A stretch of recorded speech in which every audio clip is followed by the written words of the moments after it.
এই মুহূর্তের সবচেয়ে বড় খবর HD Live 24/7 এ। की सबसे बड़ी खबर।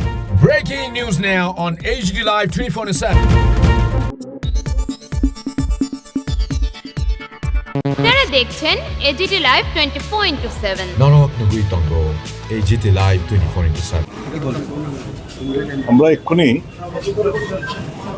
মর্গে আমাদের ডাইরেক্টর জেনারেল অফ পুলিশ অনুরাগ ধানকর সাহেব ওনার আনন্যাচারাল ডেথ হয়েছে অন ইউনিফর্ম। ওনার অফিস কক্ষে আনন্যাচারাল ডেথ সংঘটিত হয়েছে। দীর্ঘদিনের সম্পর্ক, one of the finest efficient officer Tripura has ever witnessed. উনি, আমি যে এলাকায় থাকি, উনি এলাকার একজন ভোটারও বটে। তো ওনার এই ঘটনা শুনে আমরা দুজনে একটু মফস্বল ছিলাম, ছুটে এসেছি ওনাকে দেখার জন্য।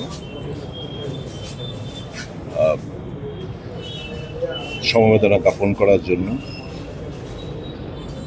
এই মুহূর্তে যেহেতু এটা আনন্যাচারাল ডেথ, আমাদের পক্ষে এই মুহূর্তে এর থেকে বেশি কমেন্ট করা ঠিক হবে না।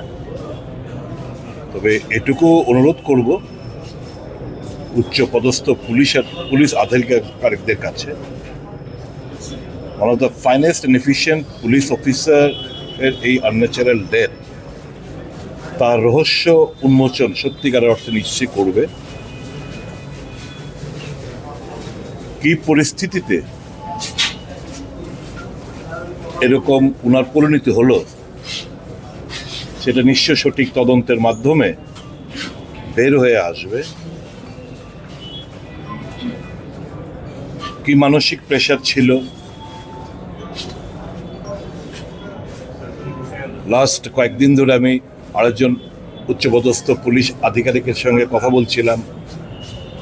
কয়েকদিন ধরেই, গত 2-3 দিন ধরে উনি একটু মেন্টাল অ্যাংজাইটিতে ছিলেন।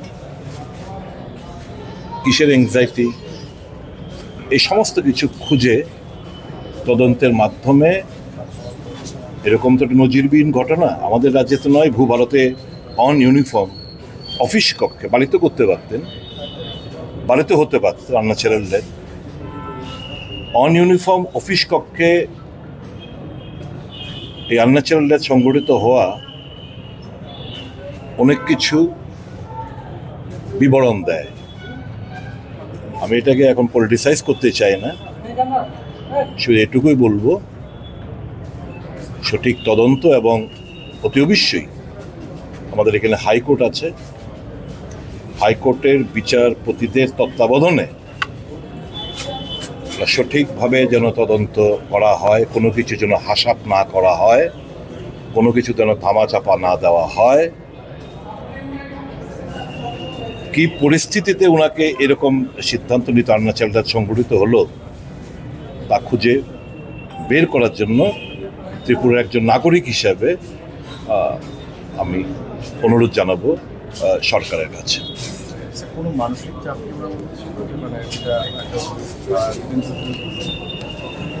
নিশ্চয়ই, সেটাই তো আমি বললাম।